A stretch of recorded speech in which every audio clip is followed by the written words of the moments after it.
o reino de Deus como uma criança. Mas diante de algo que me preocupa muito e que vem assolando não só o Maranguape, mas o Brasil e o mundo. E eu preciso trazer esse alerta, até porque pouco eu vejo alguém tocando neste assunto. E para tanto eu peço aos meus irmãos para abrir Hebreus 10, 25. E nós vamos falar hoje sobre os desigrejados. Amém? Essas pessoas que acham que não precisam de igreja. Enquanto você abre Hebreus 10, 25, eu vou abrir 1 Timóteo, você não precisa abrir. No capítulo de número 4, e você vai ver que a minha preocupação, ela não é em vão. A Bíblia diz, em 1 Timóteo, carta de Paulo ao seu filho Timóteo, o seguinte: ora, o Espírito afirma expressamente que nos últimos tempos alguns apostatarão da fé, por estarem obedecendo a espíritos enganadores e a ensinos de demônios. Eu vou repetir.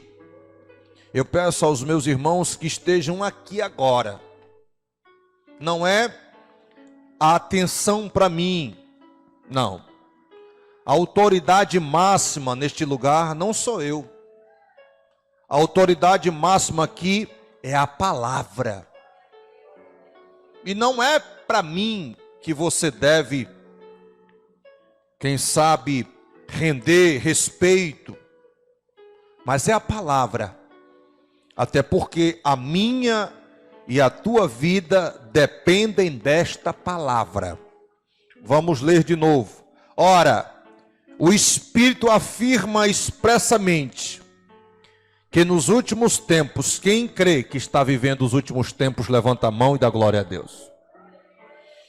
Alguns apostatarão da fé, ou seja, negarão a sua fé, por estarem obedecendo espíritos enganadores e ensinos de demônios.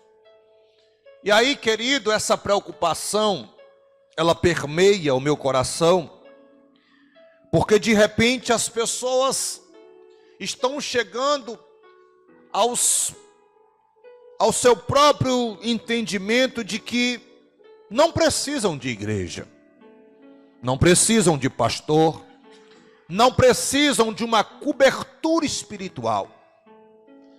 E de repente, por estarem dando ouvidos a espíritos enganadores e demônios, estão participando do movimento,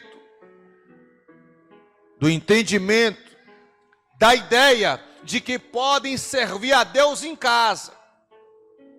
E eu queria agora fazer uso do texto base de Hebreus 10, 25, que diz: não deixando a nossa congregação, como é costume de alguns, antes admoestando-nos uns aos outros, e tantos mais, quanto vedes que vai se aproximando aquele grande dia.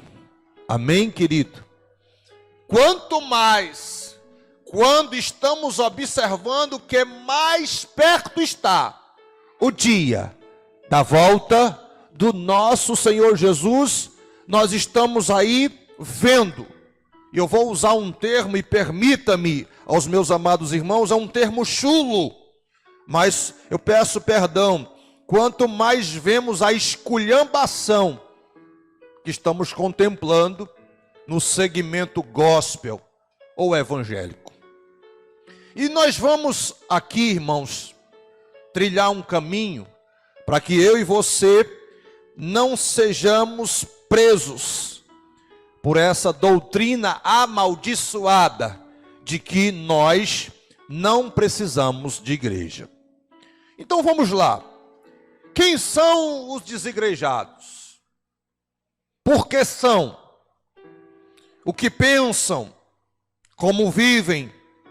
E por que é que esse povo vive por atacar aqueles que congregam? Você já prestou atenção? Eu não sei se os meus irmãos já vivenciaram isso, mas todas as vezes que tem um crente em algum lugar, que tem um desigrejado, esse desigrejado começa a se chatear com o crente que está no ambiente. E ele começa a conversar sobre o assunto igreja, e o desigrejado começa a se chatear e começa a atacar aquele que congrega. Como coisa que, se ele quisesse defender a sua tese, o seu entendimento, a sua linha de pensamento e ficasse para ele, quem sabe ficasse tudo bem. Mas não basta só não ir para a igreja, não basta só abraçar essa doutrina de demônios, mas tem que atacar aqueles que congregam. Público que eu até já começo a entender que não é só um grupo, mas é um movimento. Comumente, que esse ambiente que aqui está, não é só de flores. Aqui tem pessoas de todos os níveis culturais, pessoas de todas as classes sociais, e de repente quando se junta um público de pessoas, e de repente começam a interagir, alguma coisa começa a dar errado, porque A não concorda com B. E se nós pegarmos o cerne, o âmago, a essência das pessoas que não congregam, você vai chegar a um denominador comum. Essa pessoa, de alguma forma, foi mazelada dentro de uma igreja. E essa palavra, meu amado, não é para amaldiçoar, não é para radicalizar, polemizar. Essa palavra é para dizer, para os que estão aqui ou para os que estão assistindo, volta para a casa do Pai. Eu não sei o que te fez deixar de seguir a Jesus na questão da igreja, mas hoje o Senhor diz para mim e para você, volta para a casa do Pai. Aí eu volto a dizer as palavras do profeta Jeremias: há bálsamo em Gileade, há remédio em Gileade, há médico em Gileade. De repente, quem te feriu nem está mais na igreja, quem fez alguma coisa contra você nem está mais aqui, e você perdeu a bênção porque foi olhar para o homem ou se permitiu se mazelar por alguma coisa. Queridos e amados irmãos, características dessas pessoas, nós podemos dizer que elas vivem do que elas entendem da própria Bíblia. Elas mesmas entendem ou elucidam no seu próprio entendimento as Escrituras. Elas comumente se alimentam de estudos bíblicos esporádicos. Elas, quem sabe, também são frutos da internet, televisão, pregações de quem não tem igreja e que vivem combatendo a própria igreja. Ou quem sabe, essa pessoa se tornou membro de uma igreja online, que agora tem igreja online. E quem sabe, elas se defendem a todo custo para que elas não convivam de forma social com o irmão A ou com o irmão B. São essas as pessoas desigrejadas, porque elas de repente não aceitam uma liderança, não gostam de cobrança, não aceitam confrontos, não aceitam regras, não aceitam nada, porque o que vale é o que ela pensa, o que vale é o que ela sente, o que vale é o que ela diz. Inclusive, irmãos, nós já perdemos irmãos aqui para a internet. Pasmem os senhores. A gente que se preocupa tanto em estudar a palavra, se preocupa tanto em trazer um alimento sólido para a igreja, um alimento que faça de alguma forma essa ovelha crescer na graça e no conhecimento. E de repente eu perguntei por uma membra dessa igreja: cadê a irmã fulana de tal? Uma porta-voz dela me disse: pastor, ela se aventurou por essa internet e de repente começou a ver coisas na internet, que todos os pastores eram maçom, que o pastor só queria isso, pastor, e de repente a irmã naufragou na fé e está revoltada com as igrejas. E eu vou te dar um conselho, irmão. Cuidado. Cuidado com a internet. Porque lá você vai ver de tudo. Pastores, conforme quem publica, não estou dizendo eu, como está lá. Pastores maçons, pastores que defendem uma coisa que nós não entendemos da mesma forma. E de repente, meus amados, como está escrito aqui na carta de Paulo a Timóteo, espíritos enganadores que farão de tudo para você sair da vontade de Deus. Você precisa, meu amado, se arregimentar na palavra. Se alimentar na palavra, porque o diabo, nesses últimos dias, vai trabalhar com toda a força para tirar você do foco, para tirar você da palavra, para tirar você da igreja, para tirar você do centro da vontade de Deus. E de repente, se tu for uma Maria, vai com as outras, que é um termo utilizado para as pessoas que não têm uma identidade. De repente você vai fraquejar. Porque se alguém chegar aqui amanhã e pegar esse púlpito e pegar esse microfone e disser: olha, não é mais para dar o dízimo não, porque o dízimo é coisa do Velho Testamento. De repente alguém pega esse microfone e traz uma doutrina que nós não entendemos como uma doutrina bíblica. Quem sabe alguém que esteja fraco, oscilante na fé, possa naufragar. E de repente, meu amado, eu já vou deixar você aqui balizado, para que no dia que você bata de frente com um desigrejado, você tenha respaldo bíblico para dizer para ela que o lugar dela ainda está lá esperando por ela.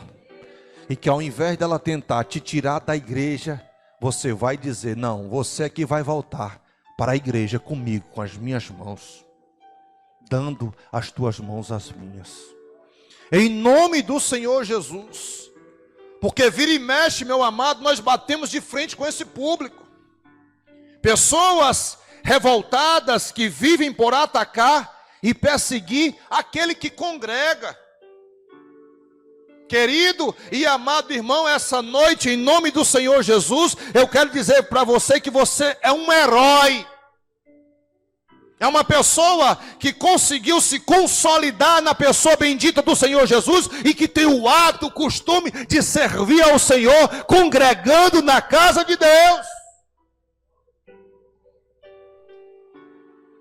Pastor, por gentileza, abra os meus olhos e me diga quais são os principais pontos que eles exploram, que eles atacam.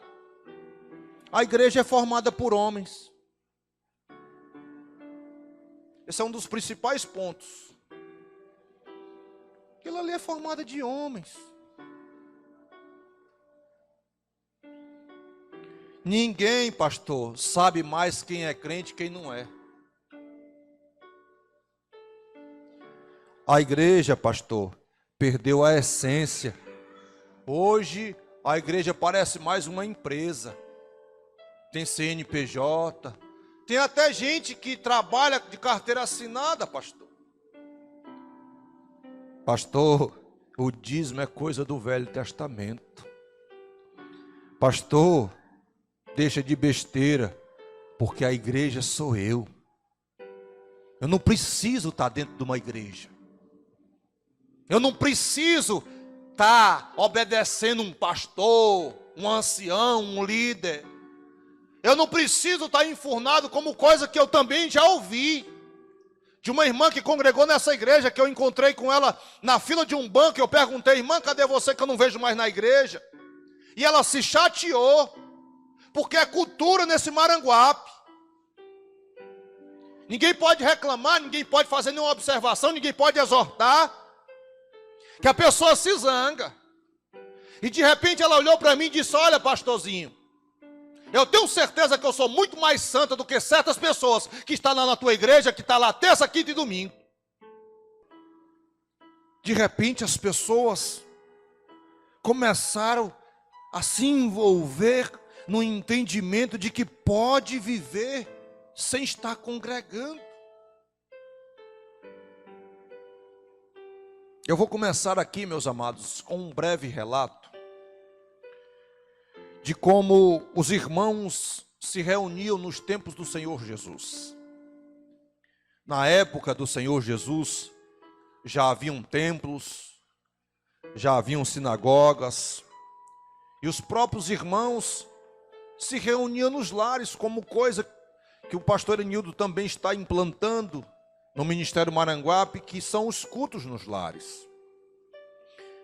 No Evangelho de João, no capítulo 18, no versículo 20, a Bíblia diz assim, ó: Jesus lhes respondeu: eu falei abertamente ao mundo, e eu sempre ensinei na sinagoga e no templo, onde os judeus sempre se ajuntam, e nada disse escondido ou oculto. Atos 5:42. E todos os dias, no templo e nas casas, não cessavam de ensinar e de anunciar a Jesus Cristo. Atos capítulo 2, versículo 46 e 47.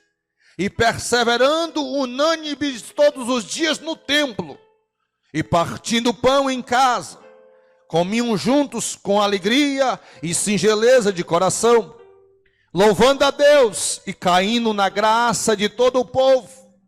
E todos os dias acrescentava o Senhor à igreja aqueles que iam de ser salvos.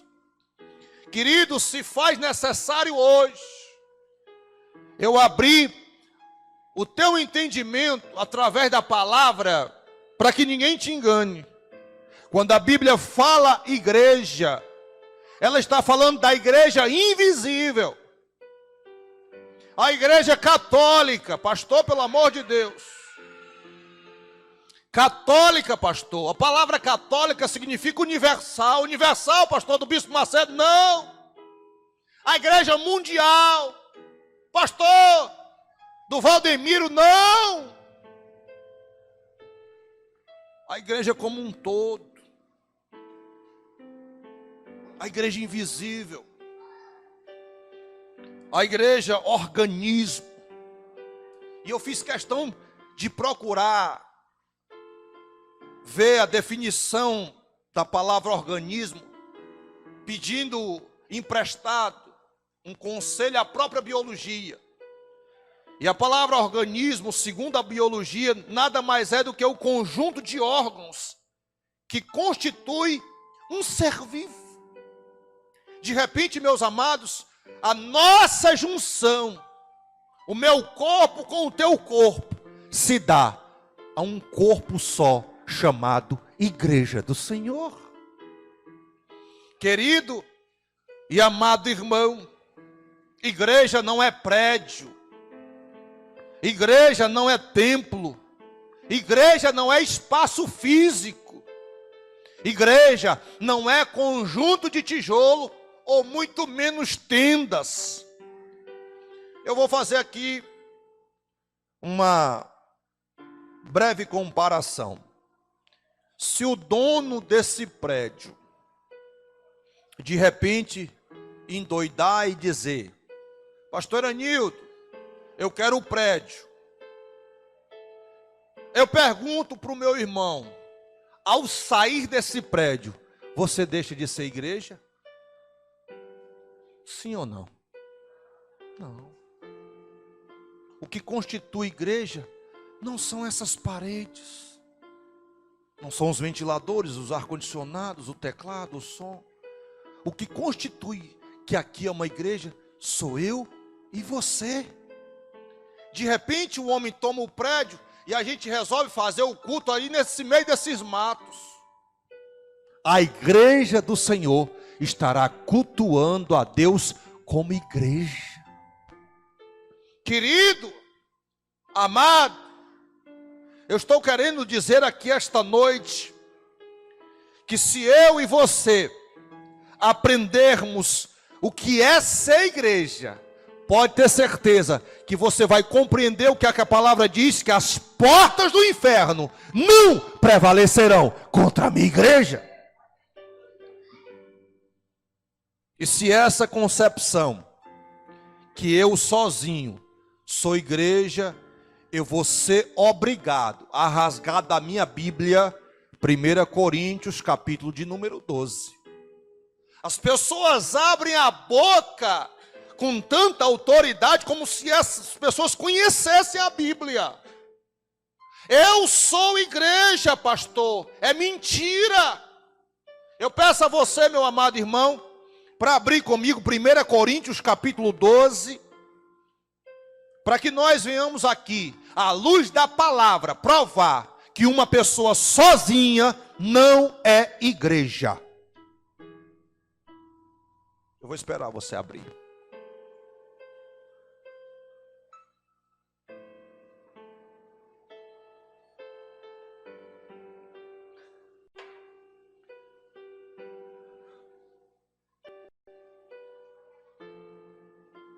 Primeira Coríntios capítulo 12.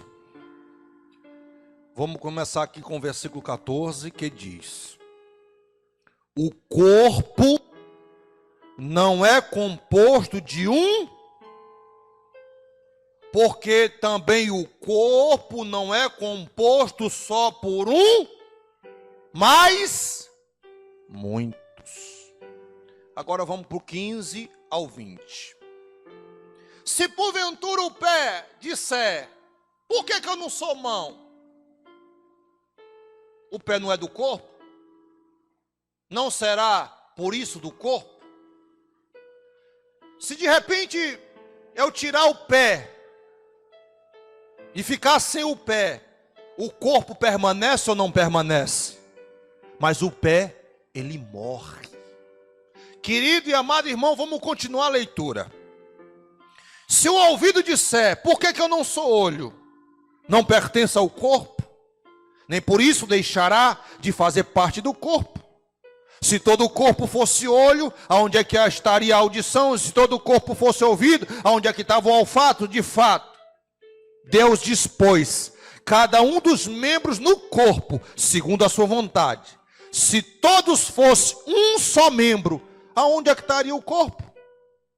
Assim, porque há muitos membros, se faz um corpo. Amém, meu amado? Sozinho você não é igreja. Você é igreja quando você está ligado no corpo. Eu, o presbítero Augusto e o presbítero William, nós somos a igreja. Querido e amado irmão, quando você ouvir alguém dizer que ela na casa dela é igreja, você peça por gentileza para abrir 1 Coríntios 12. Leia para ela. De repente ela diga que é o membro mais fraco, e não importa. O importante é que ela precisa estar no corpo para que ela seja uma membra do corpo. Vamos para frente, porque atrás vem gente. E de repente, meu amado, quem estudou na teologia, a cadeira de eclesiologia, saberá que embora a igreja não seja uma empresa, e quando ela não é uma empresa, porque empresa se constitui por fins lucrativos, e a igreja do Senhor não possui fins lucrativos. O lucro dessa igreja, dessa empresa, se assim eu disser, são as almas salvas para o Senhor Jesus. Mas quem estudou eclesiologia sabe que para se mostrar, ela precisa ter no mínimo uma organização. Ora, então me explique, meu querido e minha querida, se não precisa de uma organização, um corpo, um ajuntamento, uma comunhão, para que é que existe na Bíblia tantas ordenanças, como as tais eu vou citar? Se eu não preciso congregar, se eu não preciso estar dentro de um templo, se eu não preciso comungar, se eu não preciso de pastor, não preciso de liderança, para que foi que Deus colocou na Bíblia a ordenança de eu me batizar nas águas? Está escrito. Marcos 16:16. Quem crê e for batizado será salvo, mas quem não crê será condenado. O batismo nada mais é do que uma organização de uma eclésia. É tanto, meu amado, que no dia da Santa Ceia, os presbíteros, ou os pastores, ou eu mesmo, quando vou aqui ministrar a Santa Ceia, a gente tem o cuidado de dizer: irmão, você que não é batizado, não tome da ceia, porque existem critérios. A pessoa não pode tomar a Santa Ceia de qualquer forma, porque se ela tomar de qualquer forma, ela está atraindo para si condenação. Ela precisa ter discernimento, entendimento e passar por um estudo para entender o que é que significa o batismo nas águas, que nada mais é do que morrer para o mundo e nascer para Deus. E como é que eu vou adquirir esse entendimento de morrer para o mundo, se eu não tenho doutrina, se eu não tenho igreja, se eu não tenho pastor, se eu não tenho liderança, se eu escuto as pregações das mais diversas igrejas na internet? Um diz uma coisa, esses dias mesmo eu ouvi um pastor doido aí, falando um monte de baboseira sobre a Santa Ceia. Se não precisa de organização, para que batismo? Mas se não precisa se organizar como igreja, para que foi que Jesus mandou discipular? Ora, se é para a gente ficar solto e entender do jeito que é para entender, para que a gente vai discipular? Está escrito, Mateus capítulo 28, versículo 19. Portanto, ide, fazei discípulos de todas as nações, batizando em nome do Pai, do Filho e do Espírito Santo.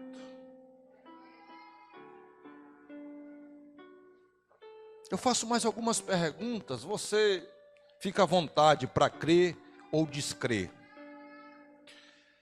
Se não precisa de congregação, e quando eu falo congregação, eu falo de ajuntamento.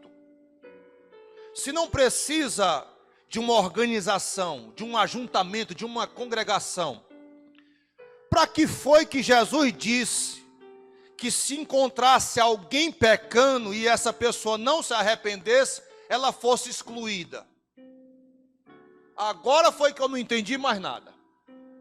Como é que uma pessoa vai ser excluída se ela não participa de nada? Se ela não está num corpo?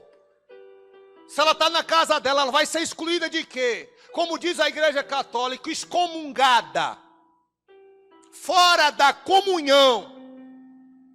Está na Bíblia, irmão. Vamos ler?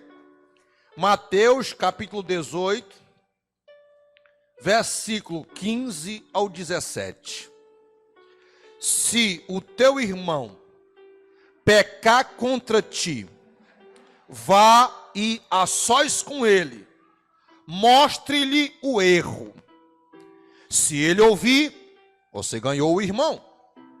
Mas se ele não ouvir, leve consigo mais 2 outros, de modo que qualquer acusação que seja confirmada pelo depoimento de 2 ou 3 testemunhas, se ele recusar a ouvi-los, conte à igreja. E se ele recusar ouvir também a igreja, trate-o como pagão ou publicano.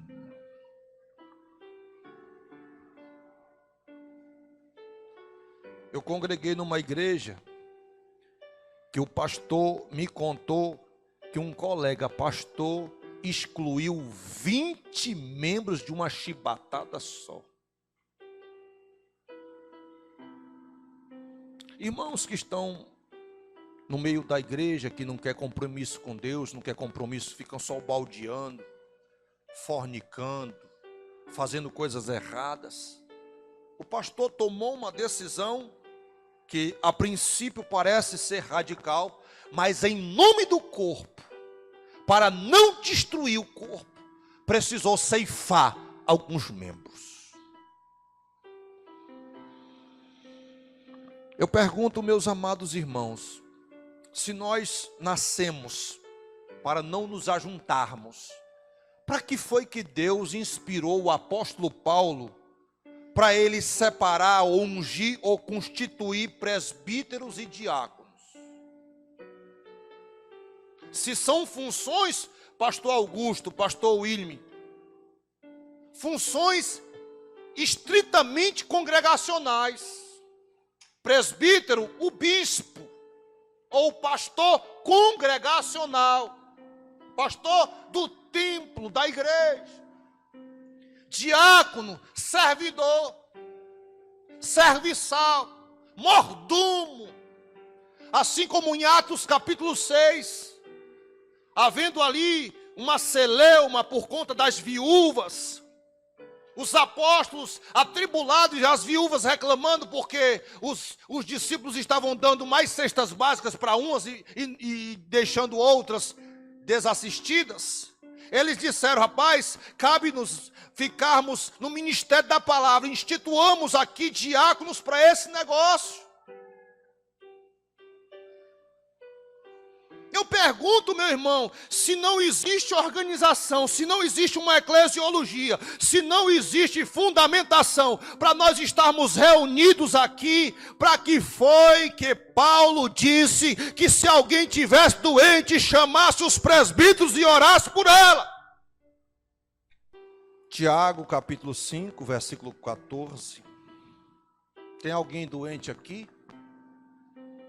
Que ele mande chamar os presbíteros. Mas os presbíteros estão tudo solto.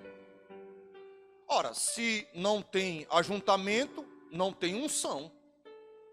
Porque se unge onde tem um ajuntamento, uma liderança, uma ordenança, um pastor, de repente o cidadão é auxiliar, passou a diácono, de diácono passou a presbítero, mas a pessoa está solta, não está na igreja nenhuma. Quem foi que ungiu? Quem foi que separou para cargo A, cargo B? E como é que eu vou entender que uma pessoa solta que não está em igreja nenhuma é um presbítero? Irmão, é melhor eu sair daqui direto para o CAPS, porque eu não estou entendendo mais nada. Isso eu entendendo que a palavra está me fazendo entender que existe uma reunião por parte de inspiração divina. Nós temos que estar reunidos e congregando dentro de um templo.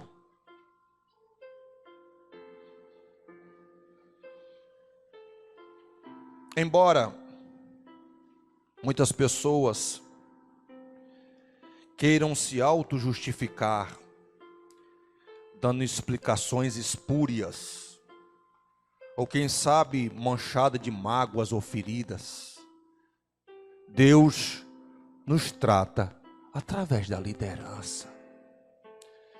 Deus instituiu líderes para tratar a igreja. Quantas vezes eu cheguei na igreja magoado, até com pastores, e cheguei aqui ou aonde eu fui, e de repente sentado, chateado, pensando em chutar o pau da barraca, a pessoa que pregou, Deus falou comigo e me curou. Deus me tratou. E Deus está usando a liderança, não só para esse fim, mas como para muitos outros.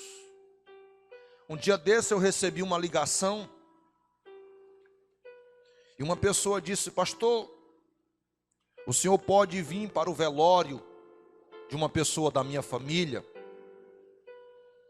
Como estava muito em cima, eu não fui, eu não pude ir. E de repente, na hora me deu a vontade de fazer algumas perguntas. Eu disse: essa pessoa que faleceu, ela era crente? Ela disse: era, pastor. E eu disse: e cadê a igreja dela? Não pelo fato de eu não querer ir lá, mas foi porque me sobreveio aquela inquietação na minha alma. Cadê a igreja dela? Cadê o pastor dela? Cadê o pessoal que ela congregava? Não, pastor, ela não congregava em canto nenhum. E de repente me veio a seguinte reflexão: nem na hora da morte vai ter gente lá, porque ninguém está congregando, ninguém conhece, ninguém está perto. Querido, nós nascemos em função um do outro. A vida não tem valor se não for no outro. Deus não nos fez para nós mesmos, Deus nos fez para o outro, para assistir o outro. É por isso que quando eu vejo Deus dizendo: Abraão, ser tu uma bênção, a pessoa pensa que ser bênção é só ser santo, é só fazer as coisas direito. Não, ser tu uma bênção é abençoar o outro, é ser bênção na vida do outro. E de repente, meu amado, numa reunião como essa, sem olhar para tijolo, sem olhar para metro quadrado, sem olhar para a indumentária de templo, numa reunião como essa eu compreendo que numa igreja eu estou debaixo de uma cobertura espiritual. Você sabe que tem alguém orando por você por causa desse ajuntamento. Você não está desassistido, você é solto, você aí no meio do mundo. Quem é que está orando por você? Porque existe uma máxima sociológica aí fora que diz: quem é visto é lembrado. E pelo fato de eu estar dentro de um ajuntamento, eu sei que tem gente orando por mim, e por obrigação é o pastor. Eu em casa, quem é que está orando por mim? Eu não congrego em canto nenhum, não tenho igreja. Quem é que está orando por mim? Que garantia eu tenho que alguém está orando por mim? Aqui, pelo menos pela fé, eu sei que tem gente orando por mim. Numa igreja, eu tenho assistência nas minhas necessidades. Quando eu estou numa aflição, eu sei que eu posso contar com alguns aqui.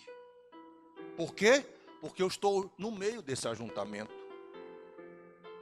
Eu sei que eu não posso contar com todos, mas porque eu estou reunido com os meus irmãos, eu sei que eu posso contar com A, com B e com C.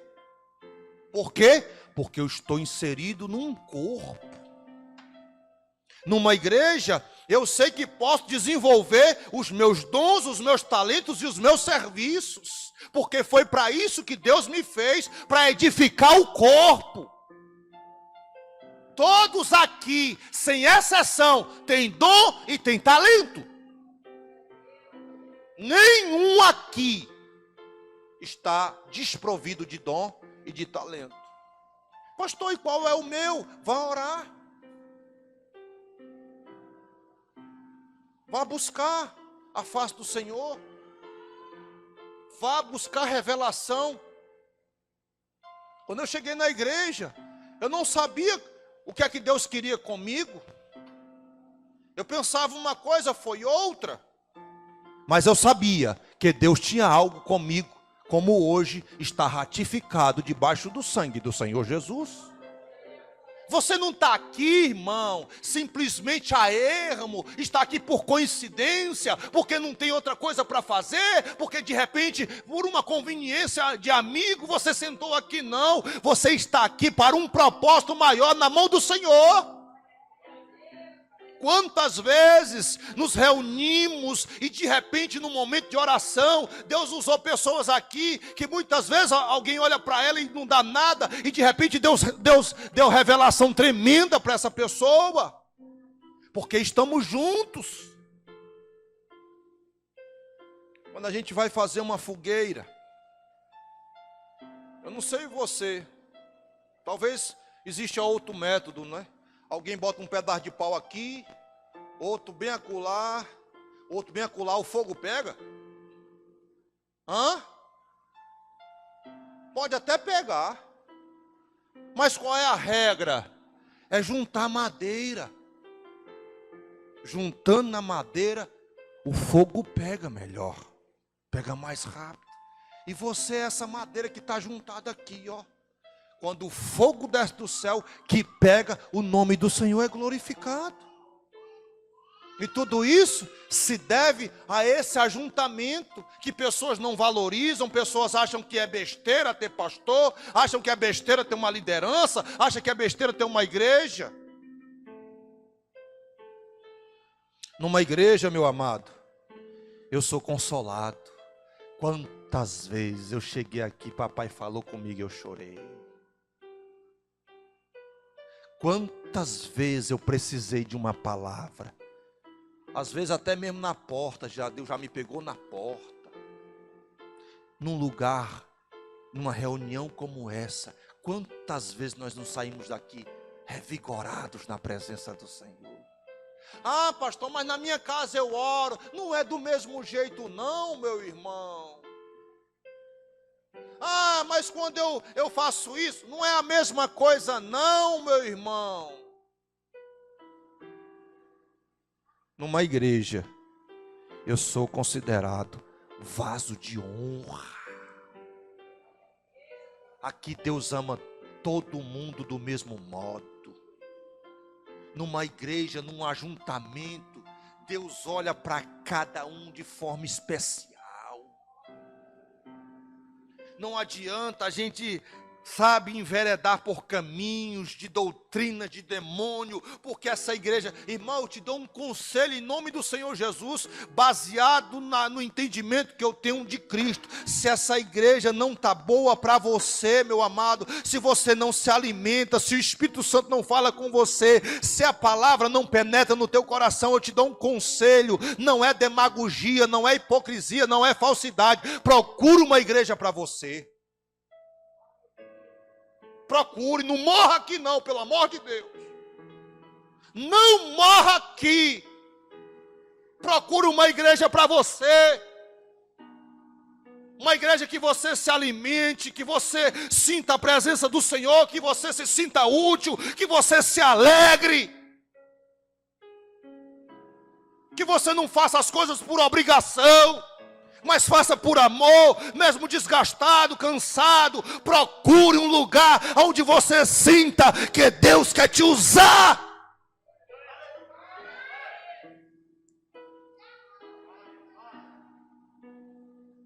Já aconteceu isso comigo. Eu já morri dentro de uma igreja.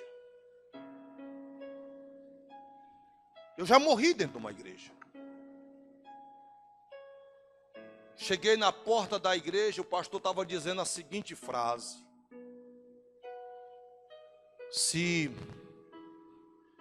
essa igreja não está boa para você, a porta da entrada é a serventia da casa.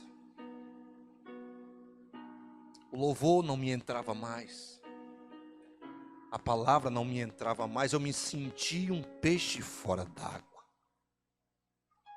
Eu não sou adepto desse negócio de estar pulando. Eu não sou adepto. Eu tenho uns critérios assim meio doidos. Eu não gosto desse negócio de estar pulando de galho em galho. Ah, não gostei dessa igreja, porque toda igreja tem defeito.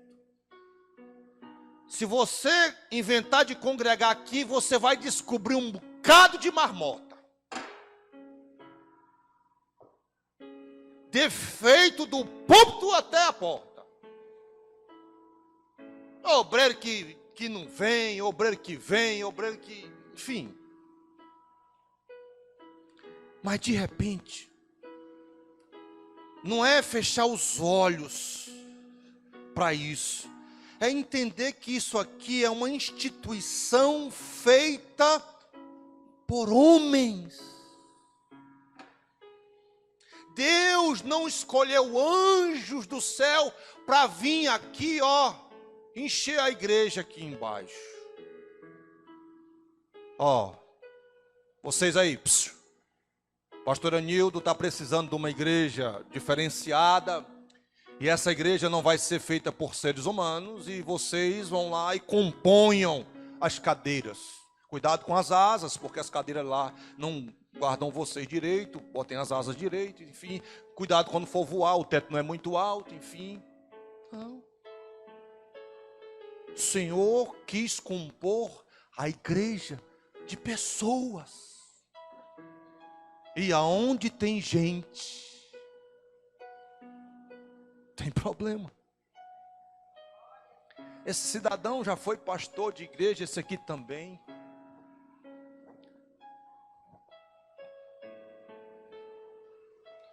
Eu não sei se eles tomaram remédio controlado. Mas se tem uma coisa que passa no coração do pastor, é vontade de morrer. Ô, negócio difícil é tomar conta de gente. Só vontade de morrer hoje. Misericórdia. Meu Deus do céu. Mas o Senhor Jesus é bom. De repente, num momento que a gente está tão triste, Deus usa um do povo, um do corpo. Aí manda um versículo. Aí de repente Deus usa outro, manda um bolo de macaxeira. De repente Deus usa outro. Vai lá em casa, me pega, vai comprar umas tintas. E a gente vai se alegrando. E Deus vai consolando, conformando, dando força. Porque todo mundo aqui precisa de ajuda, menos o pastor. Pastor não me visita. Vai me visitar, infeliz.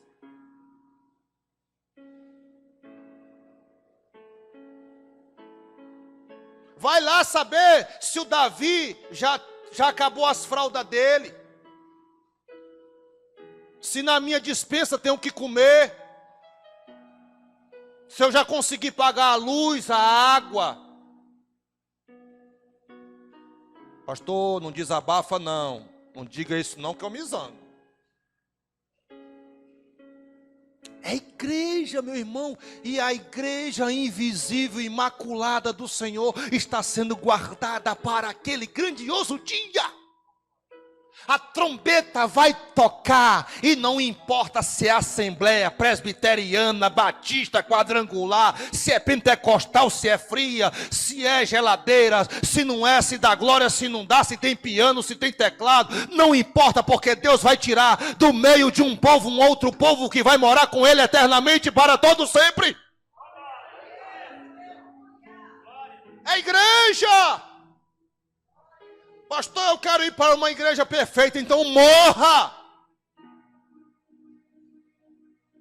Se você morrer, você vai para a igreja perfeita.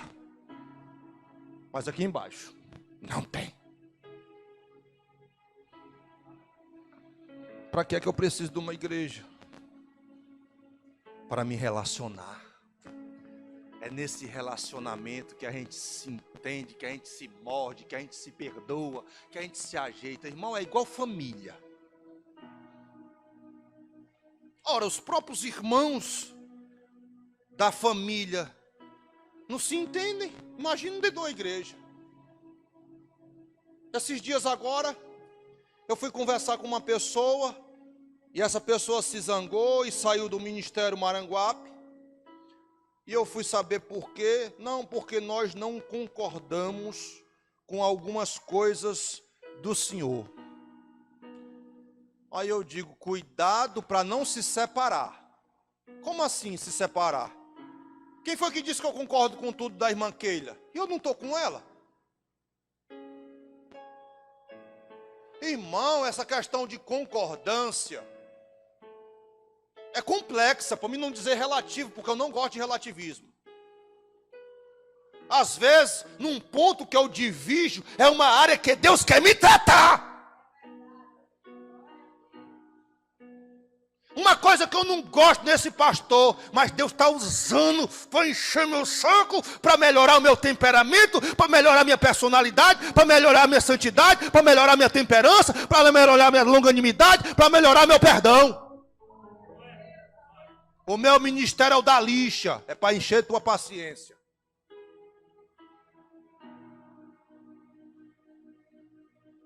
E nisso vai sendo forjado o caráter.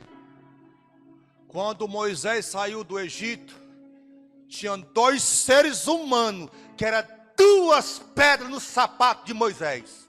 Pastor, como era o nome deles? Janes e Jambres. Trabalhavam com magia no Egito. Porque as pessoas quando pensam que o povo de Deus saiu do Egito, saíram só os hebreus. Não saíram só os hebreus, não. Um bocado de egípcio pegou o vácuo. Eu vou também, meu irmão. E entre os quais Janes e Jambres perturbaram o juízo de Moisés, que quase faz Moisés se desviar. Tem coisa, irmão, que é chata, que é ruim, mas está dentro do bojo, que é para melhorar a nossa espiritualidade, para nos fazer ficar mais perto de Deus, para a gente não esquecer de orar, de jejuar e de buscar a face do Senhor, nem que seja com raiva.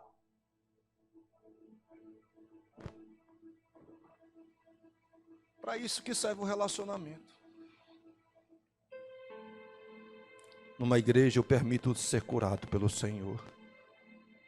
Numa igreja eu ouço Deus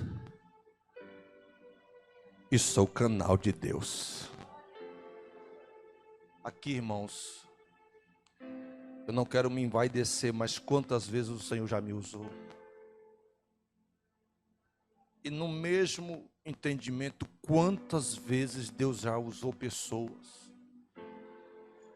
Eu me recordo que um dia, que eu estava com um problema de relacionamento com uma pessoa, e estava brigando com o espírito, e o meu irmão Ednardo, o diácono Ednardo, estava pregando aqui,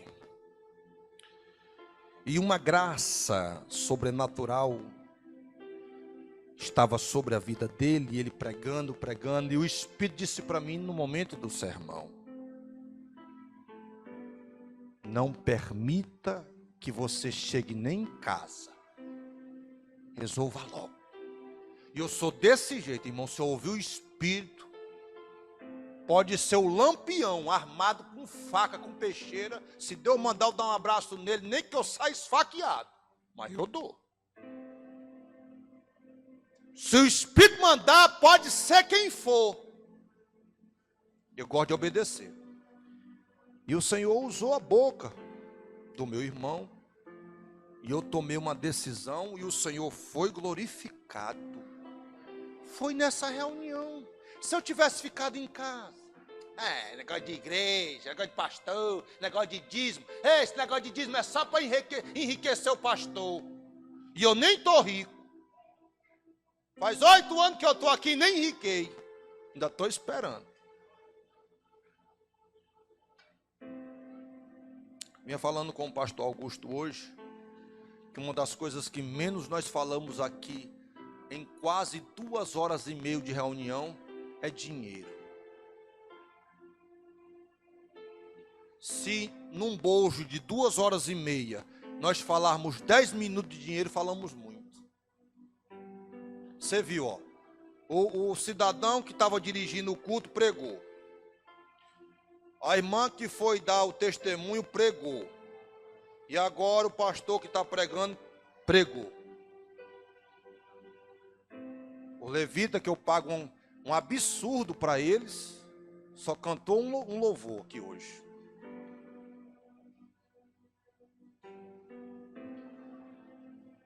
Aqui tem palavra, pregação. E é num ajuntamento como esse que Deus opera. Na igreja, e eu finalizo aqui, é importante, porque nela nos unimos para promover o mais importante de tudo, que é um culto de gratidão ao nosso Deus. Olha, irmão, se você soubesse como Deus se agrada quando você vem com um espírito de gratidão para a casa dele, você ia ver o céu aberto e a bênção do Senhor sendo derramada sobre a tua vida. Colossenses, capítulo de número 3, versículo 15 e 16, eu finalizo aqui. Que a paz de Cristo seja o juiz do teu coração, visto que vocês foram chamados para viver em paz, como membros de um só corpo, e sejam agradecidos, e habite ricamente em vocês a palavra de Cristo, e ensinem e aconselhem-se uns aos outros com toda a sabedoria, e cantem salmos e hinos e cânticos espirituais com gratidão a Deus em vossos corações. Quando nos reunimos, um tem hino, o outro tem uma palavra, o outro tem uma língua estranha, o outro tem uma profecia, o outro tem um recado, o outro tem um sermão, e assim se compõe a orquestra do Senhor. Amém? Pois a partir de hoje, se você achar um desigrejado, que eu ia chamar um desgraçado, se você achar um desigrejado, você dá um abraço bem forte nele. Meu irmão, posso te dar um abraço? E quando você der o abraço, você vai dizer assim: olha, Jesus te ama e te chama para o convívio do Espírito dele, porque o teu lugar ainda está lá. A cadeira que você sentou ainda está lá. E Deus quer fazer uma obra tremenda na tua vida. Mas se de repente ele se zangar e quiser debater a Bíblia, aí você usa o que eu falei aqui, e em nome do Senhor Jesus, se pelo menos tu não ganhar essa alma, pelo menos ela saberá que tirar você da igreja, ela não vai conseguir. Fica de pé.